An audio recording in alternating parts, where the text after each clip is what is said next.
Dan katakan kepada dia,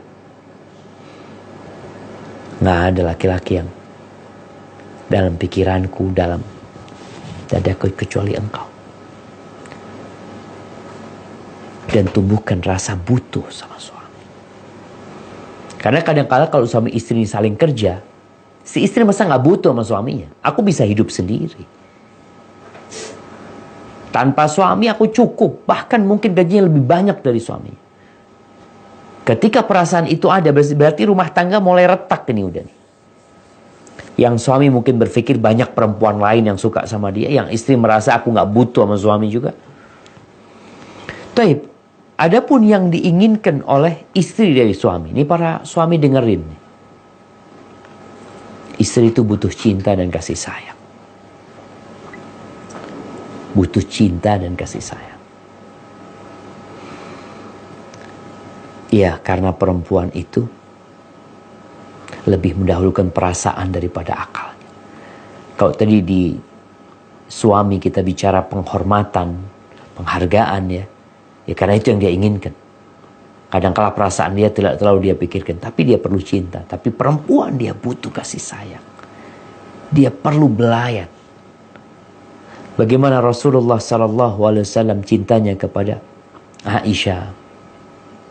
Beliau kadang-kala berangkat ke masjid, sebelum berangkat dia kecup istrinya. Dia tunjukkan cinta. Maka suami ketika mau berangkat kerja, kecup istrimu. Rasulullah SAW mau ke masjid mencium istrinya. Beliau ditanya siapa orang yang paling kau cintai? Aisyah. Beliau sebutkan hal itu. Maka jangan sampai suami ini ya, hubungan sama istrinya sekedar hubungan kayak hubungan apa ya, bos sama anak buah. Jangan. Yang kedua, istri perlu penghargaan. Ya. Dia bekerja 24 jam di rumah. Kita bicara nih istri yang kerja di rumah ya. Kadang-kala ada istri yang kerja di luar ya tetap butuh penghargaan. Tapi ada istri yang 24 jam di rumah. Dia capek, dia lelah. Pernahkah engkau ucapkan kepada dia ketika menyuguhkan makanan kepadamu syukron? Jazakillah khair. Di kantor, kalau anak buahnya ngantarkan surat, kalau ada CS mungkin yang ngantarkan makanan, yang bersihkan ruangannya, dia katakan makasih, jazakumullah khairan. Kalau dia makan di warung, dia ucapkan jazakumullah khairan, terima kasih, syukron. Tapi kadang-kadang istrinya nggak pernah dapat kalimat syukron. Yang ada celaan, makanannya kurang ini, kurang itu. Dibikinin kopi. Kadang-kala merasa kopinya dingin apa. Kenapa kau nggak katakan syukron? Dia perlu. Perempuan itu kalau di rumah menjadi segala sesuatu dia. Dia menjadi babysitter, menjadi koki. Makanya jamaah, perempuan itu diciptakan dari tulang rusuk. Bukan diciptakan dari baja. Kalau perempuan itu diciptakan dari baja, sudah leleh dia. Dengan tugas-tugas dan pekerjaan. Bagaimana dia hamil. Masih melayani suami. Hamil, punya anak juga. Kerjaan rumah dia harus selesaikan, dia harus menyambut suaminya. Dia harus mendengarkan keluhan suaminya. Maka ingat, dia diciptakan dari tulang rusuk yang bengkok. Iya, dia bengkok. Dia tidak diciptakan dari tulang kepala. Tidak diciptakan dari tulang tangan. Tidak diciptakan dari tulang kaki. Agar kau sadar, dia diciptakan dari tulang rusuk. Yang ada di sampingmu selalu. Yang tanganmu seharusnya melindungi dia. Bukan menyakiti dia. Maka hargai dia. Ketika dia hamil lahir anakmu, apa yang kau berikan kepada dia? Sebagian gak punya uang. Tapi hargai dia dengan bikin piagam, ucapan terima kasih buat istri. Nah, penghargaan. Suami kadang-kadang dapat penghargaan di tempat kerjanya, istri kasih penghargaan. Belikan dia bunga, mawar, yang kasih tulisan, yang ada cinta dan sayang di sana. Tulis surat. Sebelum berangkat kerja, taruh di bawah bantal. Sehingga ketika istrinya bersih-bersih bantal, dia temukan surat cinta suaminya. Masya Allah. Tapi kalau yang bersihin kamar pembantu yang dapat surat cinta nanti. La yashkurullah man la yashkurun nas. Tidak berterima kasih kepada Allah yang tidak berterima kasih kepada manusia. Ucapkan terima kasih. Pujilah dia. Puji. Yang ketiga, istri perlu perhatian dan pendampingan juga. Perhatikan dia. Jangan engkau berpikir, aku capek kerja. Istrimu juga capek bekerja. Apalagi yang ibu rumah tangga. Dia lelah. Rasulullah SAW ngobrol sama istrinya. Malam hari sebelum tidur, beliau ngobrol dulu sama istrinya. Yang keempat, sebelum yang ketiga, perhatian ini jamaah ya. Anda ingat dengan dua istri jenderal. Ketika haji di Mina dia cerita. Syafiq kata dia, tolong sampaikan kepada para suami. Kita tuh kalau secara materi udah dicukupin. Dikasih fulus terus sama suami. Cuma yang kita butuhkan itu bukan hanya uang. Kita perlu perhatian. Iya. Perempuan itu bukan boneka. Dia perlu perhatian. Yang keempat, perempuan itu ingin didengarkan isi hatinya. Laki-laki di tempat kerja ngobrol sama banyak orang ya. Sampai rumah, istrinya sibuk di rumah dari pagi sampai sore kadang-kadang. Ini kalau sama-sama, kalau yang satu kerja, yang satu di rumah. Tapi kalau sama-sama kerja, pulang ke rumah itu siapa yang mau mendengar curhatan satu sama lain yang ada tidur kecapean. Yang ada marah-marah kadang-kadang. Maka sang suami hendaklah memperhatikan. Duduk sama istrinya. Pegang tangan istrinya sebelum tidur umpamanya. Mungkin istri mau cerita ini itu. Nabi SAW itu mendengarkan ceritanya Aisyah. Cerita panjang Aisyah itu jemaah. Ada hadis Ummi Zara. Nabi dengerin cerita. Padahal Nabi ini dapat wahyu dari Allah. Insya Allah dengan ceritanya Aisyah beliau tahu.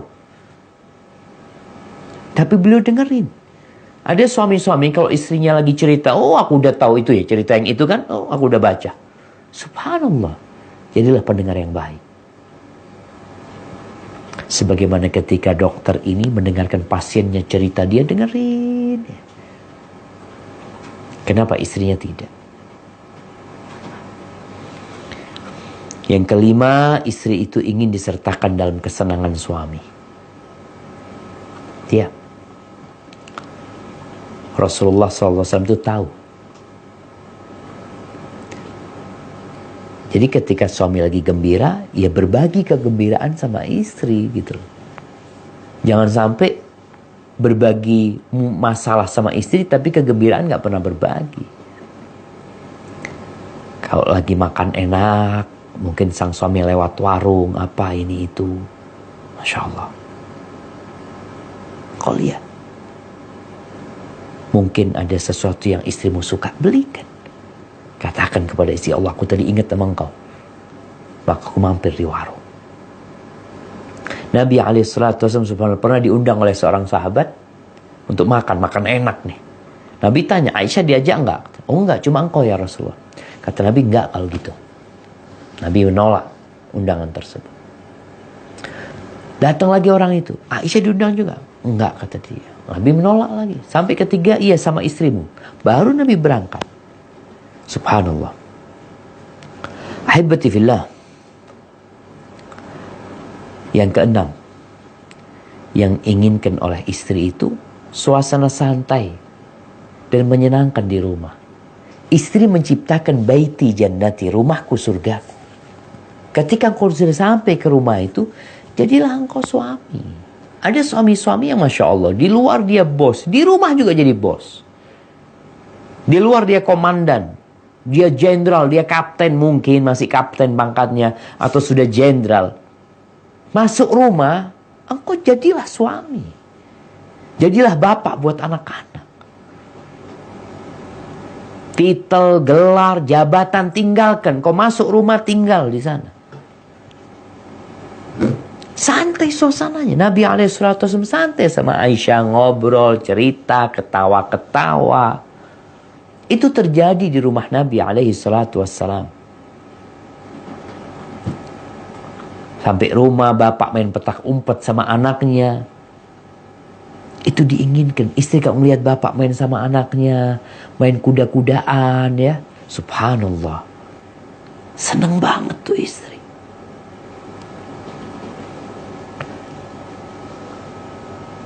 Ketika ditanya Aisyah radhiyallahu ta'ala anha, Nabi itu di rumah ngapain sih? Ngapain Nabi kalau udah masuk rumah? Beliau kan jenderal. Beliau panglima perang. Tapi kalau di rumah ngapain Nabi SAW? Apa kata Aisyah radhiyallahu ta'ala anha?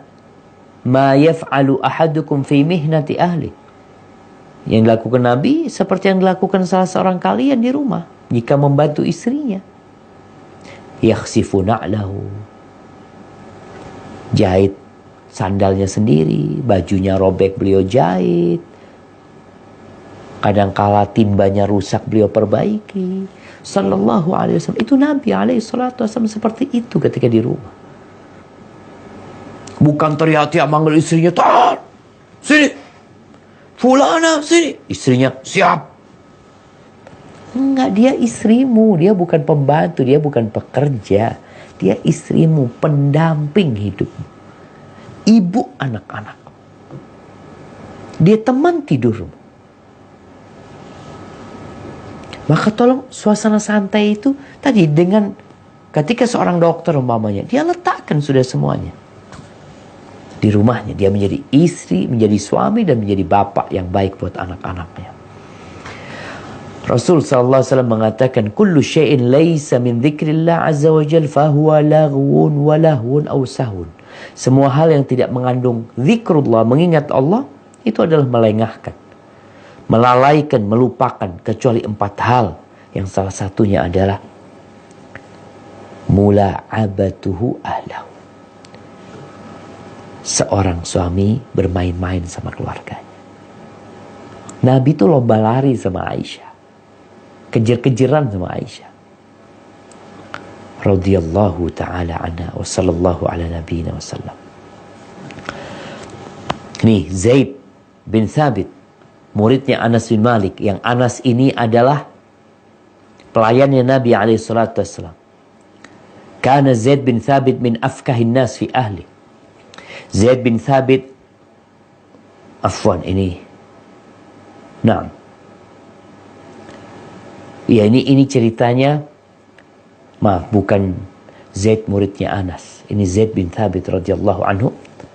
Ini ceritanya budaknya Thabit bin Ubaid mengatakan, kana Zaid bin Thabit min afkahin nas fi ahlihi. Dia itu adalah orang yang paling suka bercengkrama ketika di rumah bersama keluarganya.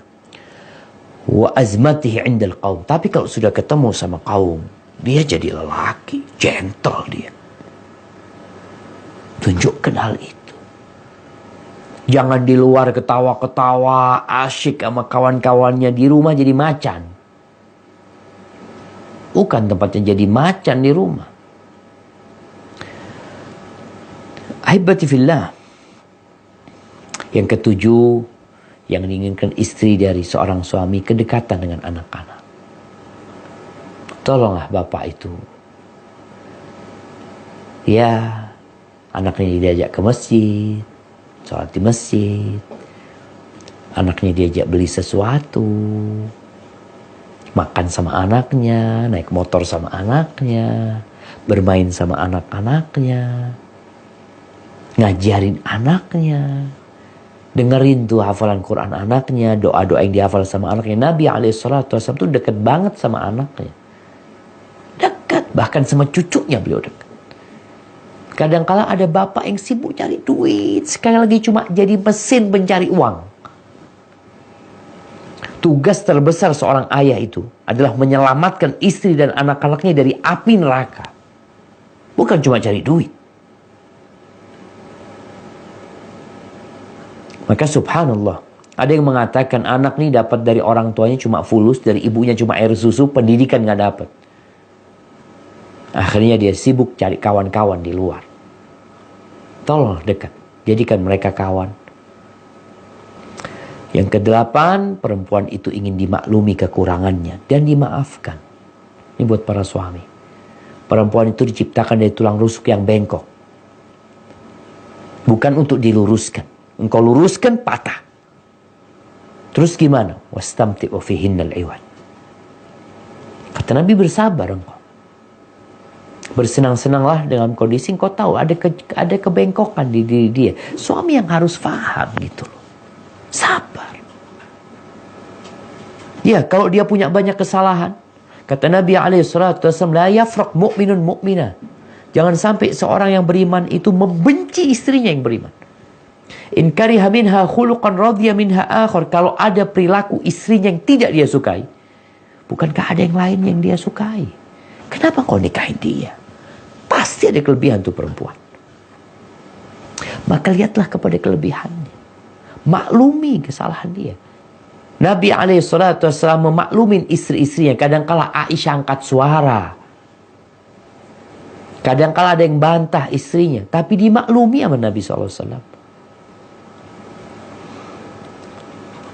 Ahibati fillah. Kemudian yang terakhir, yang ke-9 nih, suami itu, istri itu ingin suami yang dermawan. Jangan pelit engkau. Jangan bakhil. Kalau engkau punya kelebihan harta, yang engkau berikan kepada istrimu itu sedekah. Asalkan engkau berharap pahala dari Allah SWT.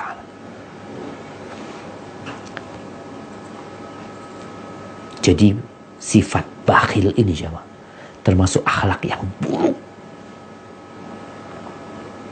Sedangkan suami dipilih itu adalah yang agamanya baik, akhlaknya mulia. Rasul SAW mengatakan, la yajtami'u asyuhu wal iman fi qalbi abdin abadan. Nggak pernah berkumpul tuh sifat kikir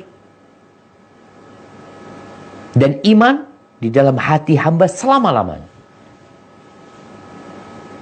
Maka para suami, mau dibuat apa tuh duit? Dikumpulin, ditumpuk ya. Liyunfiq dzu sa'atin min sa'ati. Kata Allah, orang yang punya keluasan rezeki, berikan nafkah kepada istrimu sesuai dengan keluasan. Yang memang rezekinya terbatas, ya udah. Sesuai dengan rezeki yang dia miliki. Istri itu benci sama perempuan yang, sama laki-laki yang bakhil, yang pelit. Hadza wallahu a'lam bissawab. Itu jamaah mungkin yang bisa saya sampaikan. Jadi intinya suami istri harus saling memahami. Ingat, hunna libasul lakum wa antum libasul lahum. Perempuan-perempuan itu pakaian buat kalian dan kalian pakaian buat mereka. Kalau kita tidak memperbaiki diri kita, mungkin engkau berpikir, enggak lah, anak udah gak cocok sama istri, anak cari yang lainnya. Dia ganti istri, tapi dia tidak merubah sifatnya. Mungkin sang istri gak akan suka sama dia juga. Ada perempuan yang cerai berulang kali. Ada laki-laki yang cerai berulang kali. Siapa yang kau salahkan? Pasangan hidupmu? Atau engkau sendiri? Hadza wallahu a'lam bissawab. Mungkin kita masuk ke sesi tanya jawab. Anda kembalikan ke pembawa acara. Tafadhal. Jazakumullah khair.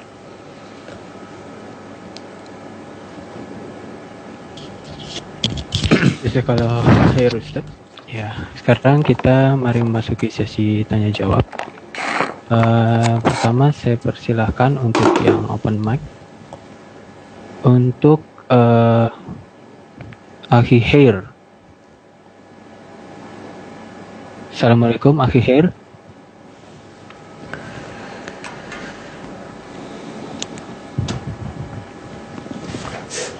Oke, Akhi Khair tidak ada jawaban. Kita ke Mulan. Assalamualaikum Ustaz. Waalaikumsalam warahmatullahi wabarakatuh. Ahlan wa sahlan. Nah, tafadhali. Alhamdulillah. Ustaz, ini Ana mau nanya, qadarullah Ana dan suami bisa 2 bulan dikarenakan tiba-tiba suami berubah karena ada nyusahin. Alhamdulillah Ana sudah hijrah duluan dan beliau masih proses Ana bimbing, tapi ya karena ada ujian ini sebenarnya ada hikmah. Masya Allah luar biasa, Ana jadi fokus untuk konsisten istiqomah mengerjakan sholat sunnah. Alhamdulillah, Ana pikir Allah mau seperti ini karena Ana harus dekat lagi sama Allah, introspeksi diri. Pertanyaannya gini Ustadz, suami Ana belum menjatuhkan talak 3 sama Ana. Gimana? Suami kenapa?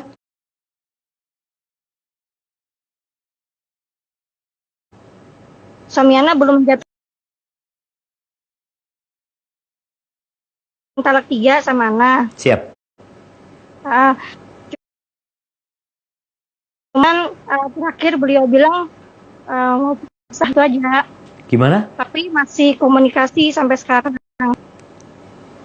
Afwan, apa yang dikatakan suami? Afwan, suaranya barusan Cuma, putus. Gitu Ustaz. Tapi lewat WA aja Ustaz. Dia ngomong pisah. Sudah minta pisah tapi masih komunikasi. Dia minta pisah, artinya talak 3 belum. Belum, cuman lewat chatting aja. Apa yang dia katakan di chatting itu? Minta pisah gitu aja Ustaz. Minta pisah. Dia mau dengan perempuan itu tidak mau poligami. Artinya suami harus mengorbankan anaknya sebagai istri beliau. Seperti itu. Pertanyaan, apakah Anda boleh masih berharap mendoakan suami agar Allah balikkan hatinya? Siapa tahu beliau bukakan pikirannya untuk kembali lagi ke rumah Ustaz. Masya Allah. Jazakallahu khair. Barakallahu fiik. Naam jamaah. Yang pertama kita bisa lihat ya hikmah dari musibah yang menimpa ukhti yang bertanya baru saja, di mana dia semakin dekat sama Allah ya. Waktunya semakin bermanfaat untuk beribadah kepada Allah SWT. Kalau pertanyaannya, bolehkah seorang istri tadi tetap berharap suaminya balik lagi? Boleh, gak ada masalah. Dengan harapan suami dapat hidayah. Apalagi kalau dilihat perempuan yang disukai sama suami itu, dia sepertinya bukan perempuan baik-baik. Kenapa? Ketika dia mau sama suami asalkan suami menceraikan istrinya. Ini yang disebut pelakor.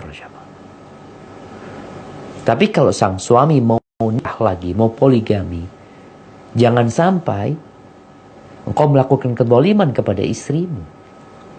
Karena tuntutan istri kedua atau calon istri kedua, dia baru mau kalau engkau menceraikan istrimu, maka ini kezaliman sebenarnya. Itu sudah tanda tuh perempuan gak baik. Dan mungkin ya gak lama engkau akan merasakan kesengsaraan hidup dengan perempuan yang seperti itu. Maka untuk yang bertanya gak ada masalah ketika mau berdoa, memohon kepada Allah. Yang pertama, mintalah kepada Allah agar suami dikasih hidayah. Apalagi dikatakan dia belum hijrah, belum benar secara agamanya mungkin. Maka doa semoga Allah memberikan hidayah kepada dia, dan semoga itu perempuan dikasih hidayah juga sama Allah SWT, sehingga suami balik lagi insyaAllah. Kemudian jamaah, Allah mengatakan syai'an wa huwa khairul lakum. Bisa jadi yang kalian benci itu baik buat kalian, dan bisa jadi yang kalian sukain itu buruk buat kalian. Jadi kita nggak tahu sebenarnya mana yang baik buat kita. Kejadian ini yang jelas baik buat perempuan ini yang bertanya. Bagaimana dia semakin dekat sama Allah SWT. Yang dulu mungkin gak pernah sholat sunnah, sekarang jadi sholat sunnah. Subhanallah. Satu tasbih, kalimat tasbih subhanallah wa bihamdi, di lembaran seorang yang beriman itu lebih baik daripada kerajaannya Nabi Sulaiman. Gimana engkau sekarang bisa sholat sunnah, di situ ada tasbih, di situ ada takbir, di situ ada tahmid. Dan siapkan hatimu untuk ridha dengan apa yang Allah takdirkan. Hada wallahu alam bissawab. Nah.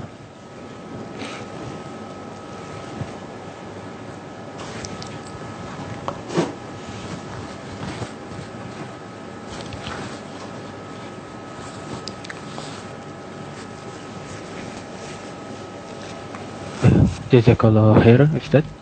Sekarang kita menuju penanya yang ada di kolom chat. Ya. Assalamualaikum Ustaz. Izin bertanya. Waalaikumsalam warahmatullahi wabarakatuh. Suami menikahi saya sah secara siri Ustaz, sudah 2 tahun pernikahan.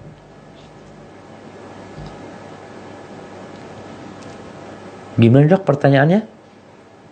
Bentar. Ya. Suami menikahi saya sah secara siri Ustadz, sudah 2 tahun pernikahan.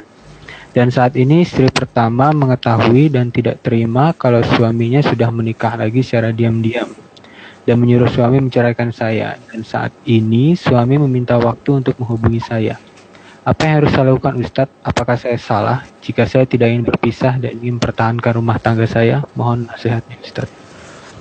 Barakallahu fiik. Ya jemaah, seorang yang menikah lebih dari satu, maka dia harus siap menghadapi konflik. Harus siap. Ada suami-suami yang tidak siap, makanya dia nikah siri. Secara hukum agama boleh-boleh aja. Tapi ketika ketahuan, mulai badai itu datang. Maka tugas suami adalah bagaimana bersabar menghadapi istri yang pertama tanpa menceraikan istri kedua. Cuma kadangkala ketika istri pertama ya secara agama kurang, secara keimanan juga masih kurang kadangkala. Yang ada dia gugat cerai, dia mengatakan kepada suaminya, pilih aku atau dia. Padahal kita tahu bukan alasan yang syar'i sebenarnya ketika seorang perempuan menggugat cerai suaminya gara-gara nikah lagi. Tapi kalau suaminya melakukan kezaliman, maka di situ ada hak dari seorang istri untuk menggugat suaminya. Maka untuk penanya kalau dikatakan bolehlah mempertahankan, boleh, nggak ada masalah. Cuma yang jadi masalah siap nggak tuh suami. Ada suami yang nggak siap gitu. Makanya dia menikah siri sehingga ketika ketahuan mungkin dengan mudah dia lepas istri. Udahlah males lah daripada ribut-ribut. Mungkin dia nanti berpikir akan nikah lagi dengan perempuan lain. Sembunyi-sembunyi lagi. Ketahuan lagi, selamat tinggal. Ini menunjukkan dia laki-laki yang belum siap untuk poligami sebenarnya. Maka buat sang penanya, cobalah memohon sama Allah yang terbaik. Sampaikan kepada suami juga, coba dia istikharah minta sama Allah SWT. Karena kadangkala yang menurut dia itu buruk, bisa jadi itu baik. Dan anti pun harus, ya ketika anti siap menerima dia sebagai suami anti, dan anti juga sudah tahu dia nikah siri dan keluarganya nggak tahu, kalau ketahuan akan beresiko seperti ini, maka anti hadapi dan mempertahankan rumah tangga. Dianjurkan ya, karena perceraian itu salah satu perbuatan yang paling disukai oleh iblis, sehingga tatkala bisa mempertahankan rumah tangga, maka itu lebih baik. Hadza wallahu a'lam bissawab. Jazakallah khair Ustaz. Ya, mari kita ke sesi pertanyaan berikutnya dengan open mic kepada Akhi Fauzan. Kami persilahkan. Assalamualaikum Akhi Fauzan. Waalaikumsalam. Assalamualaikum Ustaz. Waalaikumsalam warahmatullahi wabarakatuh. Ahlan wa sahlan. Naam, tafadhal. Ya Ustaz, mau bertanya. Saya ini kan sudah menikah dengan seorang dokter kandungan Ustaz. Selama kurang lebih 25 tahun Ustaz. Masya Allah, barakallahu lak. Dulu awal-awal pernikahan kita masih ya bisa dibilang setara. Tapi setelah istri saya ini menjadi seorang dokter kandungan, kenapa dia jadi berubah dan lebih dominan di keluarga Ustadz? Awalnya kita sudah memiliki perjanjian bahwa istri saya ini saya perbolehkan sekolah karena memang lebih berpeluang untuk mendapatkan yang lebih Ustaz daripada saya yang cuma pegawai negeri biasa. Tapi lama-kelamaan kenapa istri saya menjadi lebih dominan, bahkan dominan di keluarga besar Ustaz, termasuk ke kakak ipar, adik ipar, ke kakaknya sendiri, ke adiknya sendiri, dan bahkan ke anak saya sendiri. Istri saya sangat dominan dan hampir selalu mengatur semuanya kehidupan anak saya dan keluarga saya. Nah, mohon nasihatnya Ustadz, bagaimana saya harus menasihati istri saya, karena setiap saya menasihati pasti selalu dibalas dengan kata-kata yang agak tidak mengenakan. Begitu Ustadz, terima kasih. Masya Allah. Ahibati fillah. Nah, jadi ingat, jangan sampai profesi ini menghancurkan rumah tangga kita. Dan sejatinya seorang istri yang bekerja itu dengan izin suami.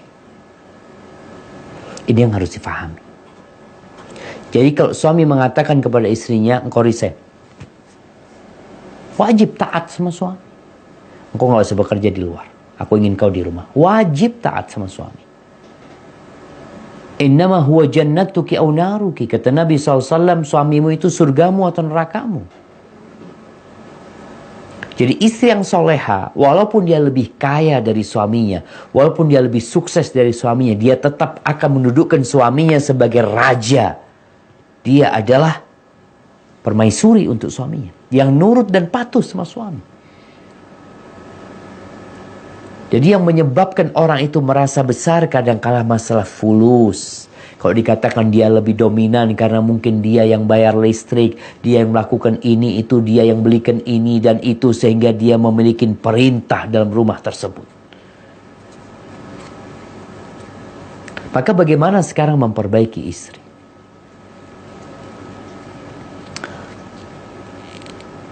Jamaah, kadang-kala tadi Anda sampaikan di awal, ada seorang itu yang sama pasiennya baik banget, tapi sama keluarganya nggak ada kebaikan itu. Kebaikan dia dalam rangka mencari duit. Kalau sama keluarga, ngabisin duit keluarga menurut dia. Maka ajaklah sekali-kali istri untuk ziarah kubur ya, untuk mengingat hakikat kehidupan ini. Mendatangi orang-orang yang susah, sehingga dia jadi sadar bahwa dunia bukan segala-galanya. Semua akan ditinggalkan. Setelah ditumbuhkan keimanannya, mungkin di sini seorang suami introspeksi diri juga, ngomong sama istri, aku menjadi suami ini menurutmu, apa kekuranganku yang bisa aku perbaiki? Sebelum ngasih nasihat istri. Jadi kadang-kala tadi kan disebutkan, istri kalau dikasih nasihat gak enak ngomongnya. Karena dia lupa dengan posisi dia. Dia merasa kalau tadi dominan, mungkin dia merasa sebagai presiden di rumah sudah. Dia yang mengatur segala-galanya. Intervensi kepada rumah tangga anaknya kadang-kala. Harus nurut sama dia, kalau enggak dikasih duit nanti. Macam-macam urusannya fulus. Maka antum ngobrol sama istri untuk meminta masukan dari dia. Sehingga antum mengetahui apa sih kekurangan anda di mata istri. Setelah itu antum berusaha untuk menyempurnakan kekurangan tersebut. Kalau memang ada kekurangan. Kemudian cari waktu yang tepat. Bukan ngasih nasihat istri, tapi untuk beribadah kepada Allah SWT. Kalau bicara dominan dia di rumah itu, mungkin kalau disinggung masalah itu dia nggak terima. Tapi gimana sekarang diajak istri untuk sholat malam bareng ya. Tadi ziarah kubur, ngaji bareng. Soalnya kalau nggak dengar nasihat dari antum, dia nggak terima. Jadi perlu orang lain kadang-kadang yang memberikan nasihat. Dan ingat, antum harus tetap menjadi pemimpin di rumah. Dan buat para suami, walaupun istrinya itu kaya, punya penghasilan, tetap suami wajib memberikan nafkah kepada istri. Sesuai dengan kemampuan dia. Karena terkadang yang menyebabkan rumah tangga itu pincang ketika suami berhenti ngasih nafkah istri. Karena istrinya mampu. Yang akhirnya di situ menimbulkan kepincangan dalam kepemimpinan karena istri merasa, oh dia nggak butuh sama suaminya. Dia bisa cari fulus sendiri. Dan mungkin dia juga berpikir suaminya yang butuh sama dia. Nah, ini berbahaya. Maka sang suami, bagaimanapun kondisinya, hendaklah dia tetap memberikan nafkah kepada istri sesuai dengan kemampuannya. Sambil terus didoakan istrinya. Karena sekarang yang terdampak dengan posisi istri dari sisi karir yang begitu bagusnya, uang yang banyak, semuanya ipar-iparnya, antum sendiri, anak sendiri, terdampak. Kesian akhirnya. Rumah tangga yang diinginkan jadi surga. Artinya orang itu kan ingin kalau masuk rumah kayak di surga lah. Tapi kadang-kadang kalau datang ibunya, aduh, gak nyaman udah. Hadza wallahu a'lam bishawab.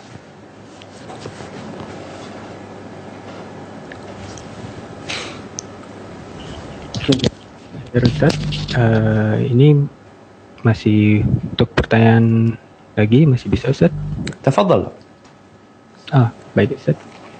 Mungkin pertanyaan berikutnya dari kolom chat.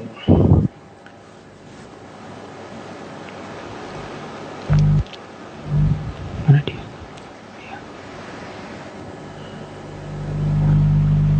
Afwan Ustaz. Nah, Ana sering berbuat zalim kepada istri. Sekarang Ana baru menyesal ingin minta maaf kepada istri. Ana malu minta maaf secara langsung.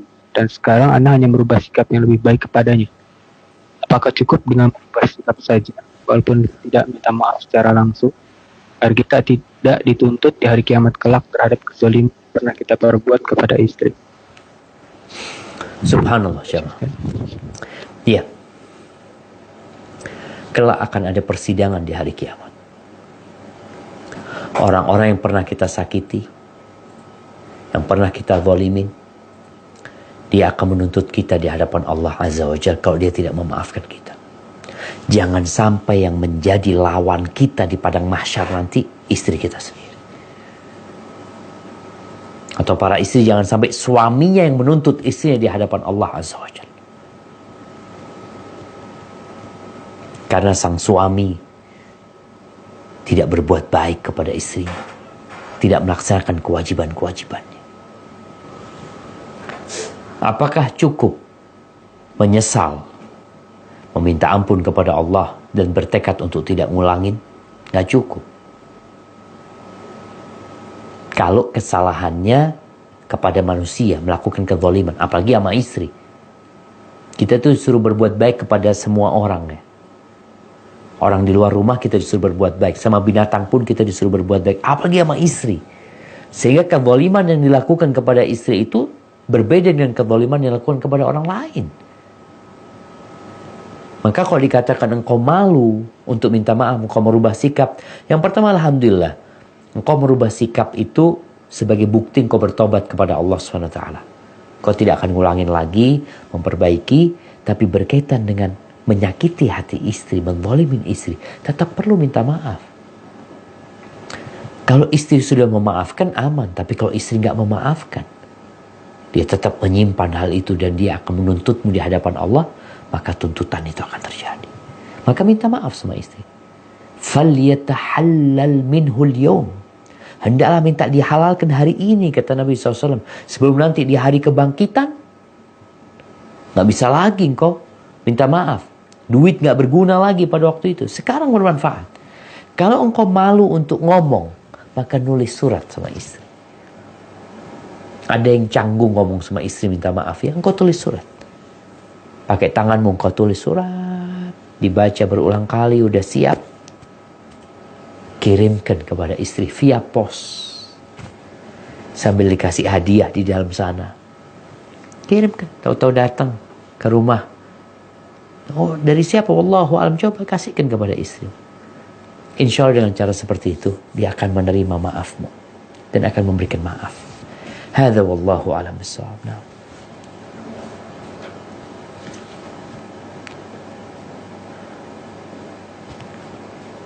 Jazakallah khair Ustaz. Ustaz, mau ada pertanyaan lagi atau? Silakan, mungkin 2 pertanyaan lagi, Dok. Oh, baik Ustaz, jazakallah khair. Kita ke pertanyaan open mic lagi. Saya persilahkan kepada Akhi Hazar ya untuk memberikan pertanyaannya. Tafadhol, Akhi.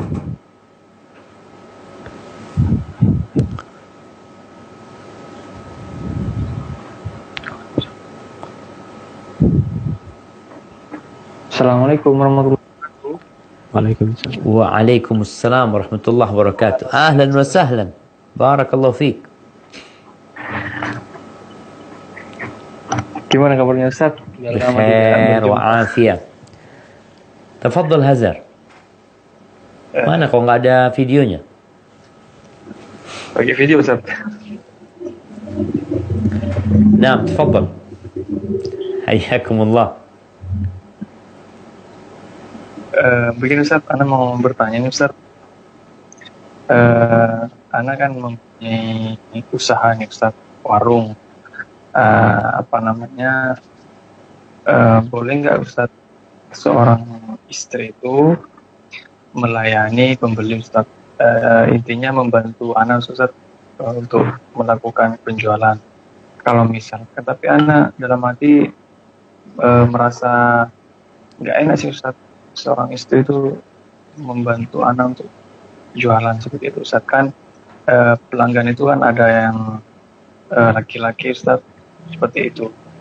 Bagaimana aksinya seperti itu Ustaz? Terima kasih. Barakallahu fikum. Naam jamaah. Jadi kadang-kala ada istri yang mau beraktivitas ya, bantu suami ini itu. Kalau suami sudah mencukupin sebenarnya, maka lebih baik istri fokus dengan kewajiban dia. Suami yang bekerja cari nafkah, istri menjadi ratu di rumah. Dimuliakan sebenarnya. Tapi kalau istri mau bekerja tadi, mau membantu di warung, boleh nggak ada masalah. Tinggal dilihat dia mungkin suruh melayani yang bagian perempuan. Kalau ada pelanggan perempuan baru dia yang melayani. Tapi ketika laki-laki antum yang melayani. Atau dia di bagian yang ngitung fulus lah atau apa yang tidak berinteraksi dengan kaum laki-laki. Insya Allah nggak ada masalah yang seperti itu. Hadza wallahu a'lam bissawab. Nah.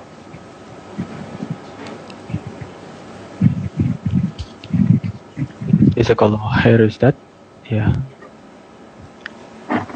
Ini waktu sudah menunjukkan 9:10. Mungkin bisa kita akhir aja untuk kajian malam ini Ustaz. Siap.